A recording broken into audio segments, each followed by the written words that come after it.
Good evening, everyone. I will call this meeting to order. Please stand for the pledge and a moment of silence.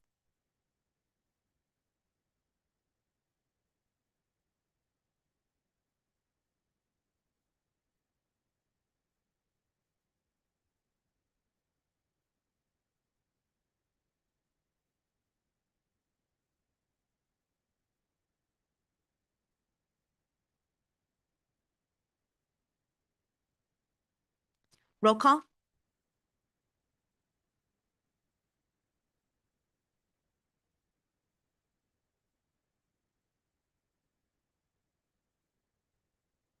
Here. Barshinger's out for personal reasons.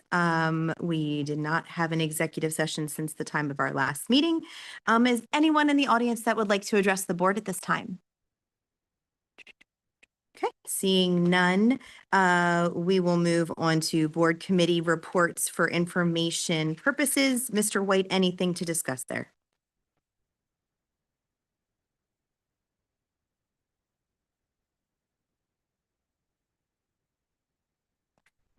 Sorry. Be more prepared, sir.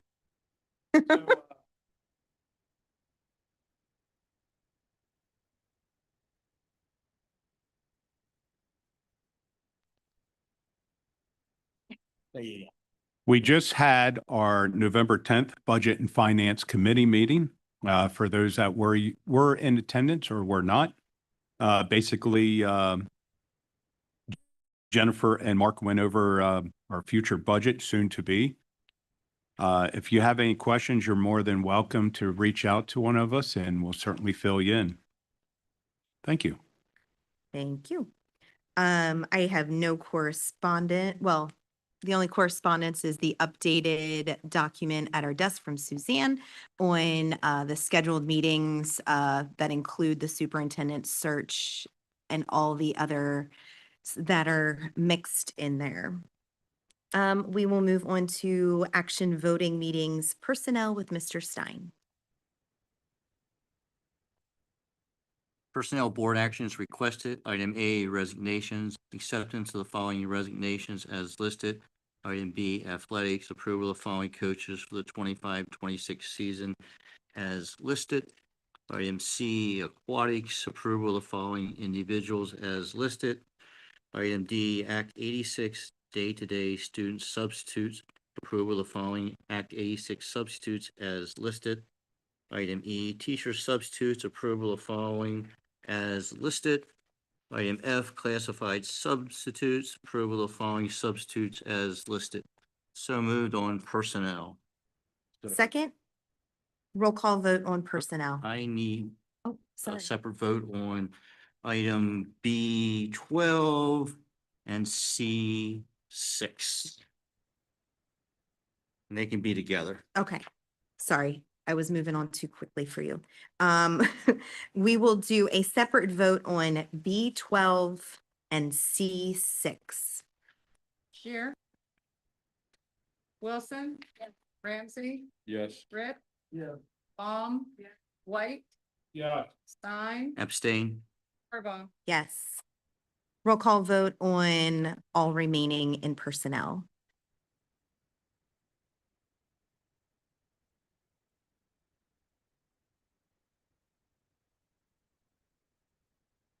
Yes. All right. Motion to adjourn the action voting meeting. Second, all in favor. All right. Calling to order the Director's Study Forum.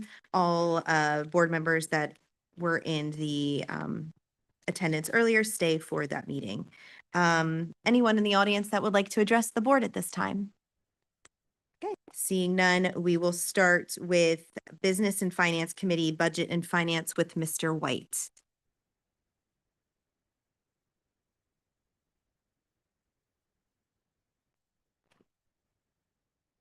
Budget and Finance. 26-27 proposed budget. Act 1 index resolution. We're going to have Mark Zapp give us a 2.5-minute presentation. Thank you, Mr. White. So Spring Grove's current enhanced index is 4.7 4.7%. And you have the resolution in front of you. Traditionally, at this time of the year, the business office, we recommend that we do not exceed that budget, and that's basically what this resolution states. It's at this time of the year that we either need to present a budget to PDE or we stay within that 4.7%. So again, we feel that projecting where we're currently at and the 26-27 budget, that we would stay within that enhanced index of 4.7%. Are there any questions that I can answer on this enhanced index or on the resolution? No, but I just want to make a comment. A lot of people don't understand this process, but I've got questioned about it here recently. When we pass this index, it's just a goal that we will not go over. That's not as what we setting our budget for. So a lot of people don't understand that out in public. They hear we pass this and they think we pass this every year at the max. But it's just this, you can probably explain it better than me, but it has nothing to do with what we actually increase our taxes. Correct. So what this resolution is stating is that PDE sets an enhanced rate, and that is 4.7%. That is what Spring Grove's enhanced rate, our index is. What we are saying tonight is that for the 26-27 budget, that we will not go over that 4.7%. We do not see a need to go over that 4.7%. So basically, we are recommending passing this to say that we would stay within that either a 0% increase up to a 4.7% increase. Is that okay? You're welcome. Give yourself some credit, Rodney. You explained it perfectly.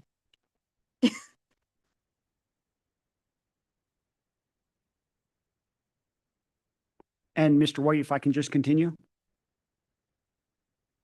Yes, Mark, you can. So a little bit ago, we had our Budget and Finance Committee meeting, and I went into detail a little bit about our Standards and Poor's rating. I'm going to refer to it as S&P. So a number of years ago, when we borrowed a construction funds, approximately $8 million, we were interviewed by Standard and Poor's. Standard and Poor's gives businesses rating on their debt. It basically starts at a AAA plus rating, and depending on the businesses, the debt structure, the amount of money that a business would borrow, you can be anywhere from that AAA rating, and I forget how far below down, but it goes maybe down to like a C or D rating. In that 22-23 timeframe, the school district was at a AA negative.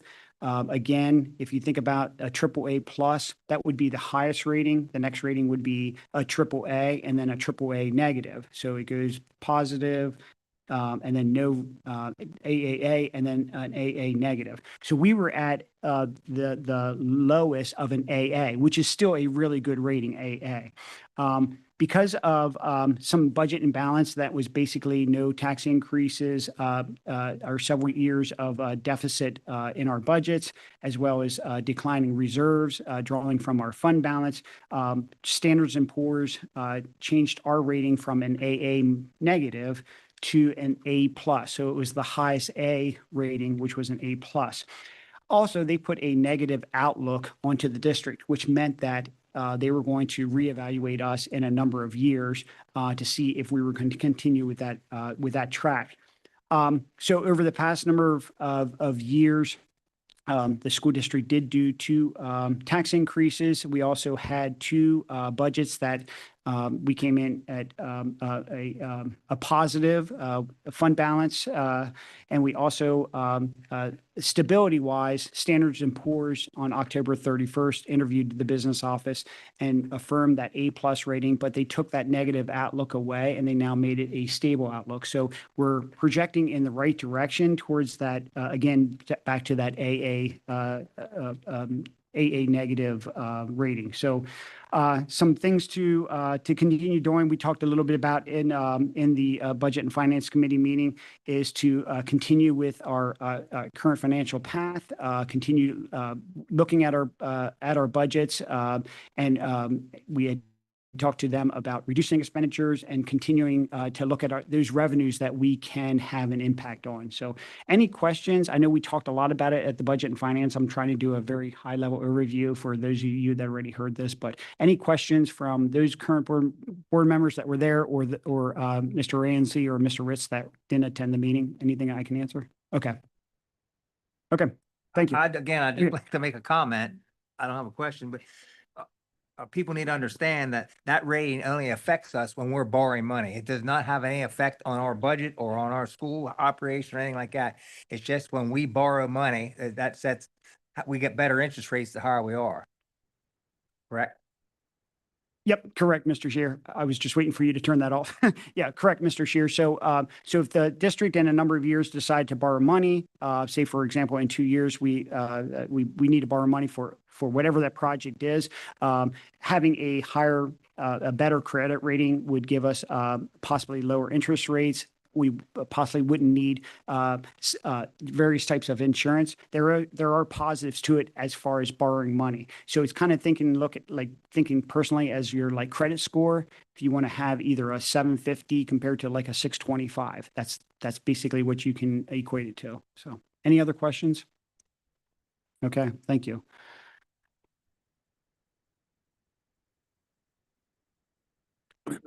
Sorry. Yes, we have another one, Mr. Zapp, for the repurpose of obsolete music department equipment. Thank you, Mr. White. Hold on. So what it is Board Policy 706. Its approval is required to dispose of some pianos at the high school by Dan Brenner. They've been in the partnership with the Art and STEM department and have determined a course of action, potential repurposing of the pianos. So, here's my question, and I'm just asking this since we have the powers to be. Can the pianos go to each of the schools and have the students, whether it's art or whatever, revamp and place the pianos in the hallways or lunchrooms that children could play?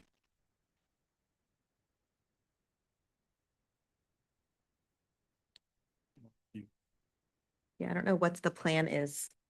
So I'm not sure of that specific question. If we're going to repurpose these pianos in order to allow the students to play, but the high school and through the music department, they have a plan to be able to repurpose these in each of the buildings. That may be one of the purposes. I can get further details for you. I know that currently the pianos are not being used.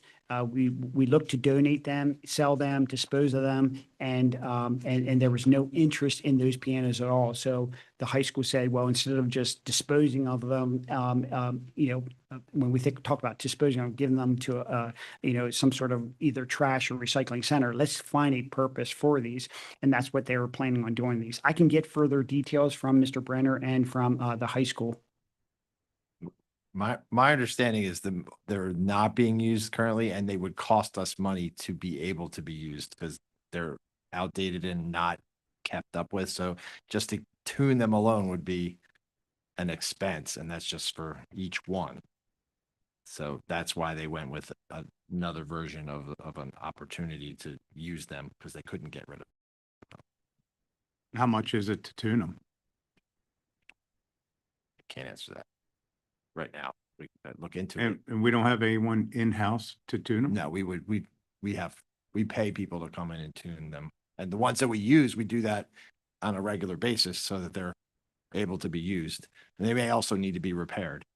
All these things. So they're trying to get rid of them without spending more money, to be honest with you. Yeah, it looks like they've done a lot of research and it looks like they've tried to sell them, tried to donate them, can't find a recipient. Yeah, it's the same. If you've ever had a piano at home, it's almost like yeah. you pretty much the one Yeah. I have at my house, I got for free because nobody wanted it, but I had to pay somebody to bring it to me. So I Right. got it for free, but I had to actually pay for it to come to me because they're almost impossible to get rid of because they're too big and nobody wants to lift them. But yeah, I love the idea of the memorial for Carrie Schmoyer. That would be amazing.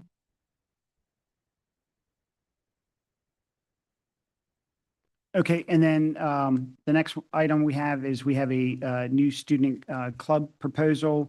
So students and advisor Becky Staver, they submitted a request to the administration following the district's our formal approval process to be able to have a club where they can solicit and collect fundraising and be able to use that as part of their Rocket Skills, their life skills class, their life skills course. Many of the students do help us out in the IAC at our Rocket Cafe. Thank you, Steve. Rocket Cafe on a daily basis. So they're looking at forming a club and being able to solicit and be able to do fundraising as part of their course, but also to be able to continue to have opportunities for the students. Any questions on that club or anything that I can answer?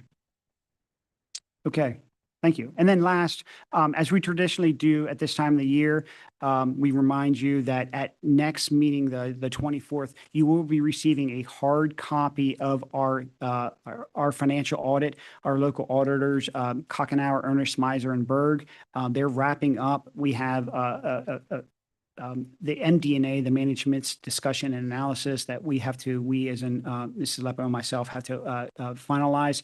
But over the next week, we'll be finalizing that audit with them, and you'll have a hard copy at your seats. We're going to have a quick turnaround because December 2nd, we'll be asking for your approval that you're accepting that audit. So just wanted to give you an FYI that will be at your seats next on the November 24th. Any questions on that process? Okay, thank you. All right, moving on to management committees policy with Mrs. Baum. Okay, number one has the board committee memo that you each received in your packet. Please be sure to fill it out. It's your desire for what committee you would like to serve on, and it needs to be returned to Suzanne. Number two is the proposed new and revised policy. Policy 815.2 about AI, and we're going to hear from Mr. Ink. Thank you, Mrs. Baum. So as you've read, we have the new policy for AI, artificial intelligence. Just to speak at a very basic level of AI, it's software. We're talking about software that has the ability to learn rather than just follow instructions. So it can take thousands of pictures of dogs and learn what a dog looks like. So when it's shown other pictures that it hasn't seen before, it can identify a dog. It's all around us. It's in our phones. It's on our TVs. It's a part of our life. And we felt it was time to address AI in our classroom. So the draft that you have is a result of a lot of effort, a lot of time we've spent in research, conversations with teachers, administrators, students, parents, legal counsel. And I wanted to take a moment to thank those here that were on the committee who were a big part of it. So I'd ask Kristen Henning, Kim Dunlap, and Brent Barge to come on up to the microphone, and we'll engage in a conversation about the AI in our policy. But I do want to mention that we're following in the footsteps of currently with 9 other school districts in York County who have a policy on AI, 10 if we include the York County School of Technology. We've learned some lessons from them. And I think I know we're proud of the work we've done because we've kind of put the Spring Grove stamp on our version of this policy. But I want to say that we recognize this is step one. This is the first step, a necessary step of having a policy. It is not the final step or the final destination of where we think we will ultimately end up. The chart you have in front of you illustrates what I'm going to call the foundational slice of the total AI landscape, because as the tools evolve, our classroom instruction and the needs of the classroom evolve, we anticipate that we're going to be bringing back additional questions. additional considerations back to you at the board level. It was designed not to just be reactive, but to proactively guide a safe and ethical instruction or integration into our instructional practice. So I feel it sets a good balance between innovation and responsibility. And at this point, we're happy to discuss any questions that you all have, clarifications that we can offer as it relates to this policy. Chris, could you just real quick tell everyone like what the process that you went through with that committee? Because it was extensive. Sure. So we gathered last February, a group of 12 to 15, 16 teachers and administrators from across the district. We had representation from every level, if not every building. And we set out a series of 3 meetings. We looked at 2 different policies, did some comparison and contrasting with the differences between the 2, what we liked, what we did not like. And that's what I referred to as kind of putting our Spring Grove spin on it, is that we were looking at multiple policies that were in place. We didn't just go with one and kind of slap our name on it. So out of that process with those meetings with our stakeholders, we had a draft that we then took to the solicitor. They provided feedback on it. We tweaked a few things, and then I met with, before that, at the end of last school year, I went to the high school and met with our Rocket Leadership class, which was probably my favorite part of this whole process, talking with the students and getting their questions and their feedback. And then I did this very similar process with parents. So I had some parents from, again, represented across the K to 12 spectrum. They didn't get a lot of participation at first because I realized the parents, I said, hey, can you give me some feedback on our AI policy that we're working on? They said, no, thank you. Then why not? Well, we don't understand it. I said, you don't need to understand AI. I don't need you to do that. What I need you to do is have an opinion on what your kids are learning in the classroom. I want you to be aware of what they're learning and give me feedback on this. And so we got through that process. And over the past couple months, we met with the policy committee last month, which brought us here today.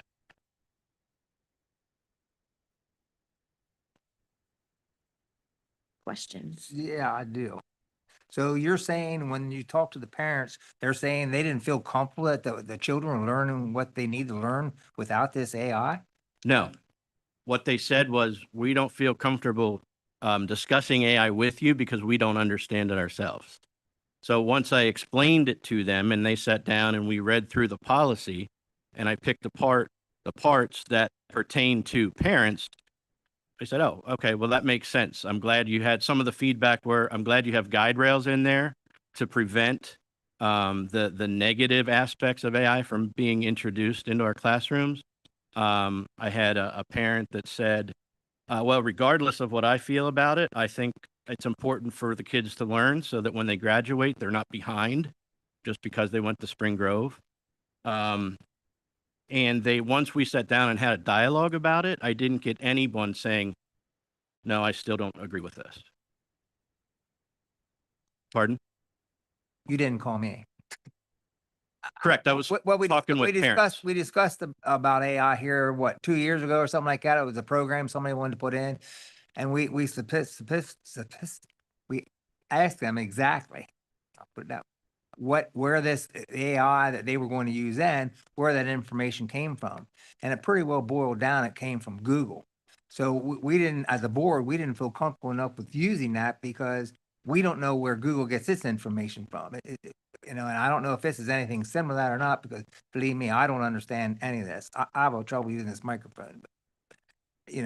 All I'm saying, if we're sure, if you can make me sure that this isn't going to take over where a teacher can sit back and push a couple buttons and AI is teaching the class or anything like that, I ain't saying I wouldn't go along with it, but I'd have to be reassured that somehow this doesn't take away from what our teachers are doing. Because I believe our teachers are the most important thing, especially in elementary school. The teachers are the most important thing that child can connect with in them early 8 years. I agree with you 1,000%. There's nothing there, nothing that we're talking about that would take away anything from our teachers' ability to teach. If anything, it's going to enhance and extend what they're already able to do. I don't know if there's anything that you guys want to add with that. Kristen, and we've had some conversations about even at the younger grades, what this looks like, and it's probably going to be very minimal use for that reason. I'm just too short. I'm sorry. Yeah. So speaking from the elementary lens, these things that we're talking about are specifically teachers and students, two separate pools. Okay. For students, there's a lot of generative AI tools out there that my elementary kids can't even get to because we don't allow it. They don't allow it for children under 13 or even under 18. So for students, that's our guideline, right? Does that tool even say it's appropriate use for those? For teachers, my teachers can use things like this to differentiate text in the classroom. If I have a classroom of 25 students, but I have 4 different reading levels, I have a text that I'm giving them. They need to pull skills out of here and answer questions from here, but they can't practice those skills with that text because they can't read it because that's not their level. They can actually put that text into here and it will give them that same text with lessened vocabulary, same skills. So my kids can all be doing the same thing, but at their own level. So that's like a powerful example of something that can help enhance the classroom. It's not saying the teacher's not going out and finding the best resource or using the resources that we've provided. It's saying we can take that and we can make it even better for our kids. Does that make sense? So 2 years ago, when we did this, AI is not the same 2 months ago that it is right now. At work, I am taking every major aspect of what we do and using AI to expedite the ability to get data and to refine. Never used this analogy before, but it would be like going out to Lake Cadorus and doing a scavenger hunt. And AI gives you a motorized boat and non-AI gives you a paddle boat. You still have to be able to read the maps. You still have to be able to understand and decipher the clues and answer the problems. So to me, everything about how we use AI, is I think Mr. Shear's point is we want to make sure that the education doesn't get compromised is on this page, and understanding the balance of frequency and how often it can be used. AI is not going to help a pass your test. AI may have the ability when you're writing, but as long as we are striking that balance to make sure that AI only enhances education and AI does not have the ability to take away from it, then to Mr. Eng's point, if we don't teach our kids how to use it, they're going to come out behind. Perfectly said. Couldn't have said it better. Again, I'm in a world where I use AI every day. It helps me work smarter, and more collaboratively, actually. So I'm all for this, and I couldn't have said it any better. Like everything you said was 100% correct. I can just clarify some of the finer points of the policy. We're saying in this policy, specifically what page you're looking at, if a teacher doesn't specifically tell a student that they can use AI on something, it's understood that they can't, right? So our baseline is no AI, right? So the students, and that's how it's set now, our students cannot access any AI tools on their issued devices. And our implementation of this would be, we identify a tool that's useful, we would allow that specific tool for specific students, based upon the chart. So I just wanted to make sure that we have that understanding there, is that we're not opening up the Wild Wild West and saying they can get anything they want. it's a very focused.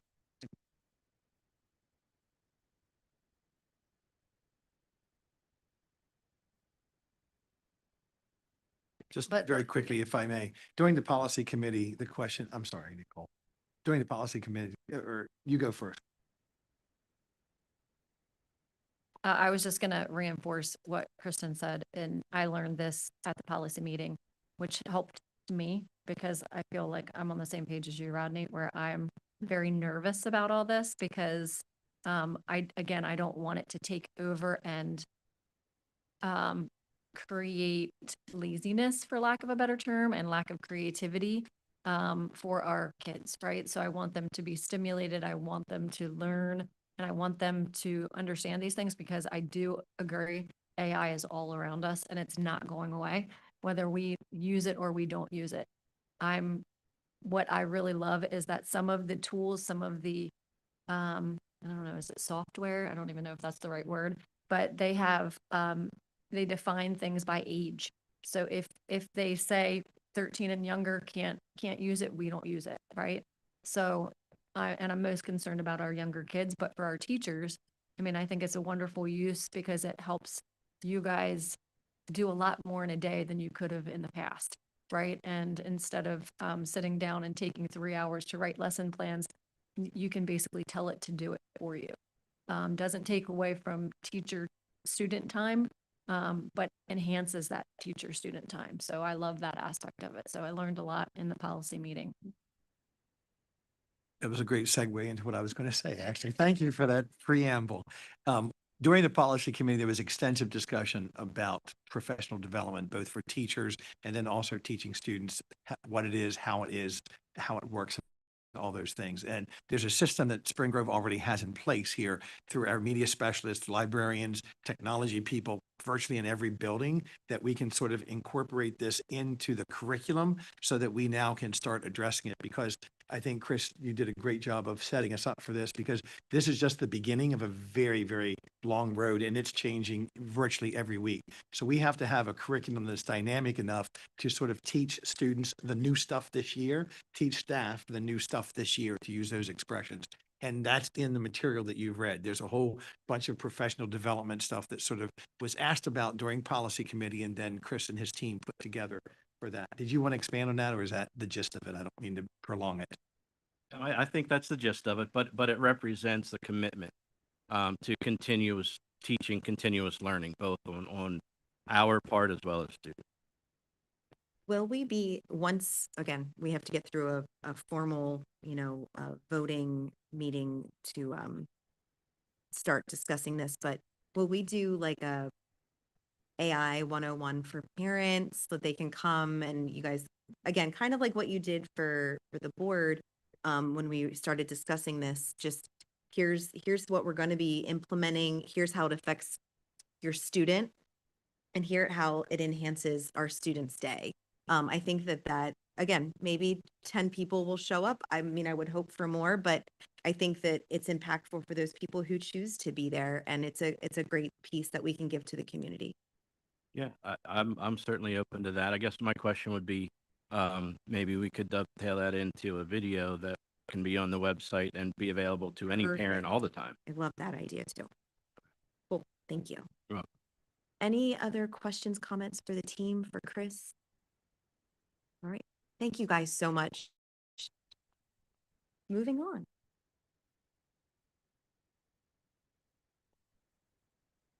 We're going to move on to Operations Policy 823. And we're going to have Dr. Ludwig.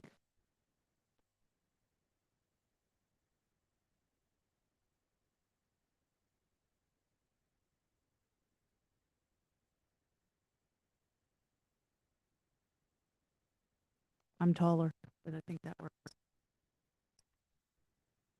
No offense. I think we talked about this policy previously. So what it is better known as Narcan. So it would equip, or we already have it at our school nurses currently have it in their reserves to use. But this policy is a little bigger. It looks to extend to after school personnel to be able to carry it, kind of like an EpiPen. So those would be three individuals that we would add to carry it. And Suzanne did a great job with doing the administration and regulation for you to view. So I didn't know if you had any additional questions. Thank you. Right, moving on to personnel with Mr. Stein. Yeah, does anybody need an executive session for the confidential memo? Move it on. Thank you. Program committee, moving back to curriculum with Mrs. Baum.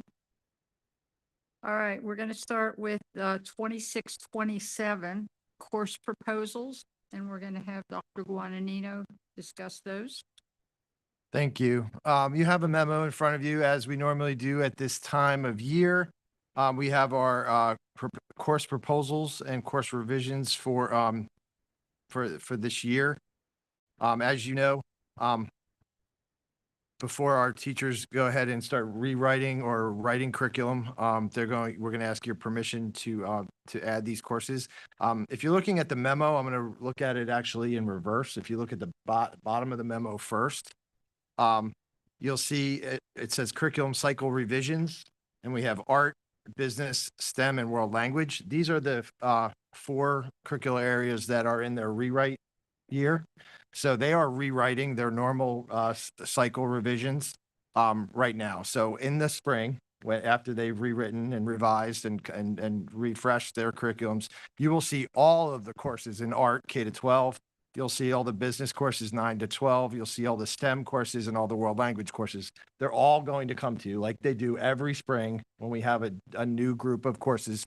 As you know, we rotate them. So you will see all of the courses that make up all 4 of those departments in the spring with all of each individual courses for each grade. So that's the normal. If we go up to the next group, that's in blue, you have a blue link for each of them. They are expanded or revised courses, and they're not completely new. They're not a brand new course, but for the most part, we're talking about high school courses that they are significantly changing enough that we're bringing them to you for permission before we rewrite them. And for the most part, most of these are coming to the fact that, as you know, we went to block schedule, and most of these are currently in the old schedule were a quarter course that we're now expanding to make it, or they're requesting to make it, expanding it to make it so that they can teach it in a semester. But that requires more curriculum to do that. So these are courses that they're either reworking to combine some things or extending. So they're asking for permission to do those courses. And then the top list where it says new courses are brand new courses that we are not currently teaching, that the teachers have come to Mr. Earhart and put together proposals, which you have links to all the proposals. And if with your permission, they would write that curriculum, and all curriculum for all of these courses would come to you in the spring. So I can answer any questions. Mr. Earhart's here to answer any questions if you have any questions, anything about any specific thing that's on here.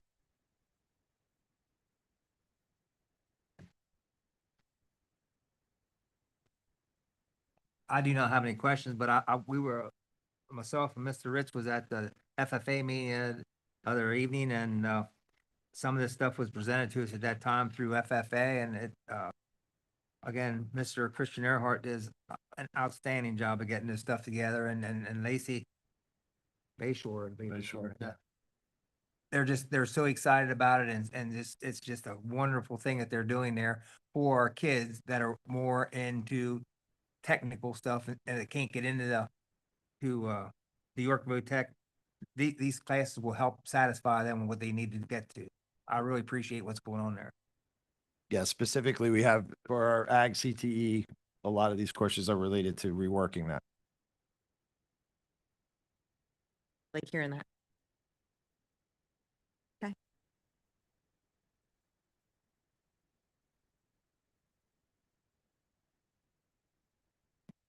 Are we good? We good to move forward? No? Yeah? Okay. Karen? All right, we'll continue. Steve, with overnight major trip proposals, we have 5 of them. Yes, you have 5 trips overnight, major trips. These are all trips that we've done in the past. We have our International Thespian Society conference that they attend each year. We have 3 mock trial competitions, and we have our FFA leadership conference that we talked about at that same meeting last week. As I said, their details are there, but these are all things that we've done in the past. Thank you. Moving on to athletic and music with Nicole Wilson. Okay, it looks like we have 2 overnight trips as well, Dr. Guadagnino.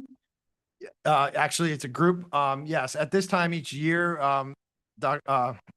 Laux puts together a kind of a summary for you for the tournaments, overnight tournaments, and then our postseason championships. So the first one is our overnight wrestling tournaments. Each year we have a series of junior high and senior high wrestling trips that we go to. He gives you the whole year in kind of the whole season in summary in advance. And then the second one are overnight possibilities if our athletes were to make or qualify for certain championships postseason. He puts them all out now so that you are aware. And of course, we never know if we're going to make it or if we're going to qualify, but we have that information in advance.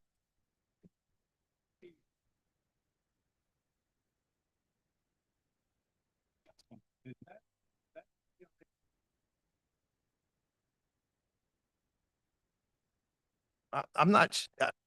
Not sure. They're not PIAA, but we do get something for it. We have to compete in certain number of outside tournaments It's in order to for power qualify. rankings, it's for individual rankings. Wrestling's different when it comes because it's team power rankings versus individual rankings that do affect PIAA. But the thing is, who's paying for this? Who pays for it? Yeah. I mean, that's gonna be, The- Jeff Laux can give you. Yeah, all the checks and balances, cost, but the cost for the tournaments, I believe to whatever it costs us to enter the tournament and whatever, and to get to the tournament are in our athletic budget. If there's any other additional costs like lodging and the wrestling club always picks up the lodging. Meals is the wrestling club. Yeah, It says it here on the. Yeah. We have the Except for the participation, transportation.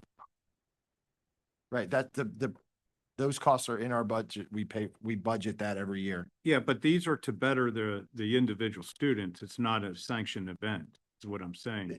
it's part of the it is part of their season, just like if boys basketball goes to a holiday tournament, they need transportation to that tournament. It's the same as any other sport that's participating in a tournament. And you're Yeah. right, though, it is different though, because they get points for doing things that are outside the normal PIAA that they kind of need to do something. But it is that point system is part of PIAA, if that helps you, Mr. White.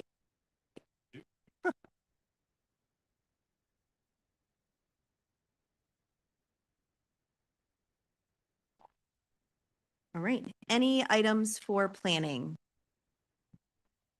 Okay, motion to adjourn the meeting. Second.